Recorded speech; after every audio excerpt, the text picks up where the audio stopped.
All right, I'm very excited to get started with tonight's real festivities on the show. Joining me on the panel here is press box baseball writer extraordinaire and my friend. I don't know if I'm his friend, but he's my friend. He's wearing an orange shirt to signify he loves the Orioles. Let's welcome Jim Henneman up. Jim! You want to sit right next to me? All right. Not really. All right. See, he said not really. Next up, he's the Director of Alumni Affairs for the Baltimore Orioles. That is my friend Bill Stetka. Bill, if I can get you all the way to the right. Next up is 1960 Rookie of the Year in the American League.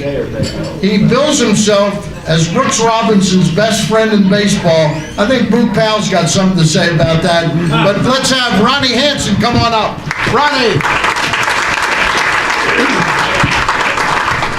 I advertised him as the meat of the order a little bit earlier. Boot came over from his home just across the Bay Bridge.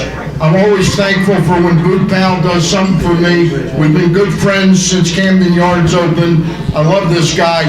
Number 26, Boot Powell.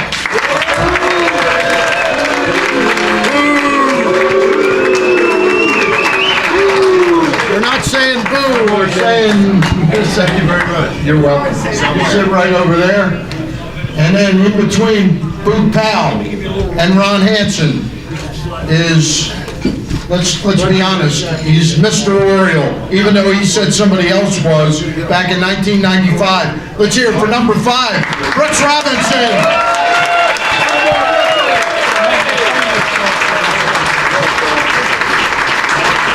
I got a breaking story about Brooks Robinson. He told me just now that when he said that about Cal Ripken, he had his fingers crossed. So he knows he's still Mr. Oriole. All right. Guys, I'm really delighted to have you as a panel. I appreciate your willingness to come here and do this for what we're all getting paid tonight. But seriously, we thank our friends in Pappas family who put out such a great spread tonight, and they did it because not they're making a few bucks, they did it because they love Milt Pappas as much as we all did. So let's hear it one more time for the Pappas family.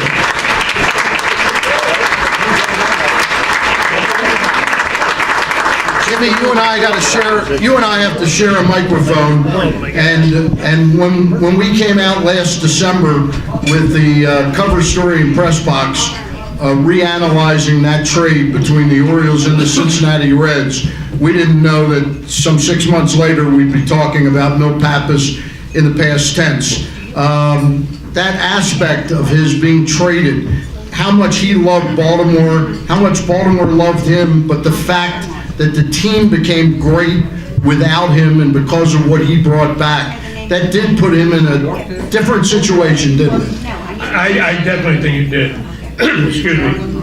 You know, my one thing about that trade from day one for all those years is that the one thing that I hated about that trade was that Milt came off that looking like he's part of the worst trade in baseball history, which was very, very unfair to a guy who was a great pitcher.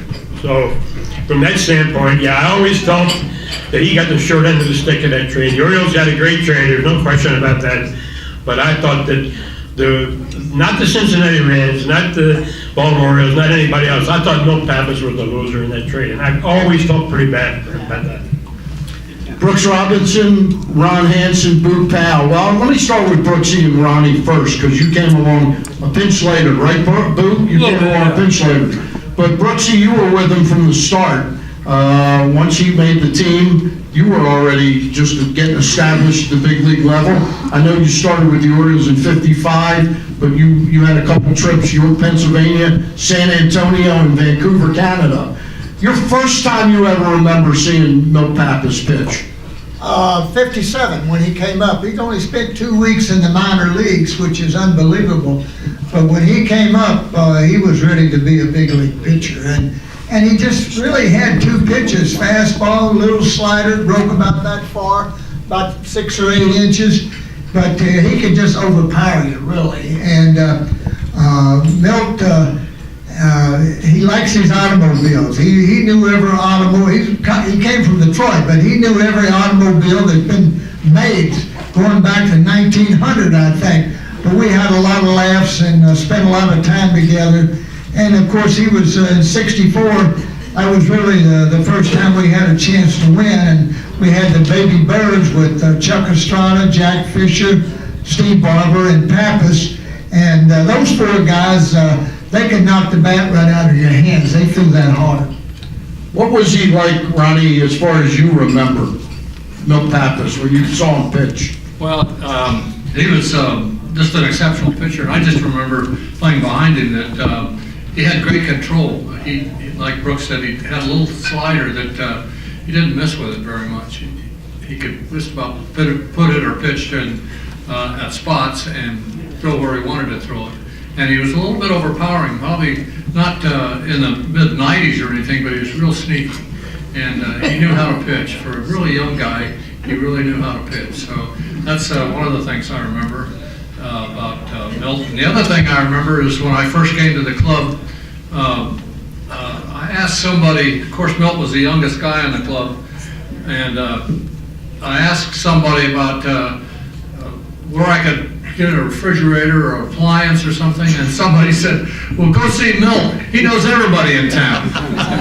So he really, if you wanted something, you go in to see Milt and he could refer you to somebody because he knew everybody. Brooks, you remember that aspect of Milt Pappas? I sure How well do. connected he was? Yeah, I sure do.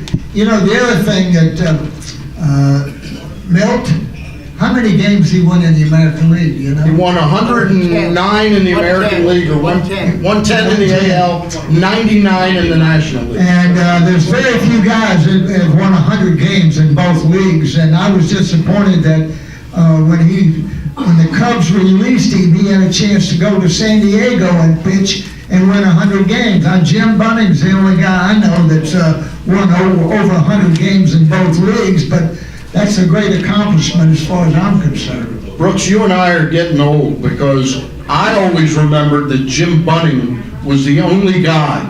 But it turned out, I'm reading it today, there were two pitchers that did it back at the turn of the century. Cy Young did it, won 290 in the National League, 221 in the American League, and a guy named Al Orth did it in 1995 to 1909, 100 wins in the National, 104 in the American League. But since then, Bunning did it, Gaylord Perry did it, Ferguson Jenkins, Nolan Ryan, Dennis Martinez, Kevin Brown, Randy Johnson, and Pedro Martinez. But for years, it was only Bunning I remember as modern day pitcher.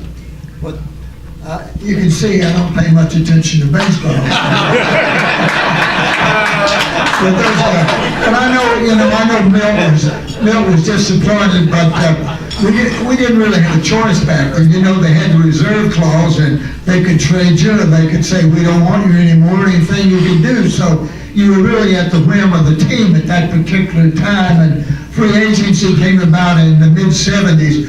But Milt, I'm sure Milt didn't want to go, but it ended up he had a great career. You know, you guys were good friends playing baseball together, Ron Hansen and Brooks Robinson. You had a little taste of having a friend traded, because this guy got traded about 3 years before. After what, the '62 season, you got traded? After the '62 season. So you had a little experience. Do you remember what Milt was like around that trade? I mean, do you remember talking to him right after that trade? Not really. I don't remember having after he got traded. After he got traded. Oh, after Milt got traded. Well, I just know he was disappointed and, of course, shocked, because I think they had told him they weren't going to trade him, and it's always a shock if you sign with the team and, you have a lot of success and all of a sudden you're gone somewhere else. But in that trade, the Orioles also included Hoyt Wilhelm, I think, Balchin, Jack Balchin and Dick Simpson went with Milt. That was my Oh, okay, and Hoyt Wilhelm came to us. No. Now, I'm ready for that. All right. That was a different trade. Anyway, that was a different trade. I got you fooled with talking about Hanson's trade. That's my trade. That was my fault. My fault. I've been telling everybody that Ronnie and Wilhelm got traded, you know. so- They did get traded. They did. They went traded. I was talking to you about when Milt got traded. Yeah. Okay. Yeah, but I know he was disappointed, but he went on to have an outstanding career.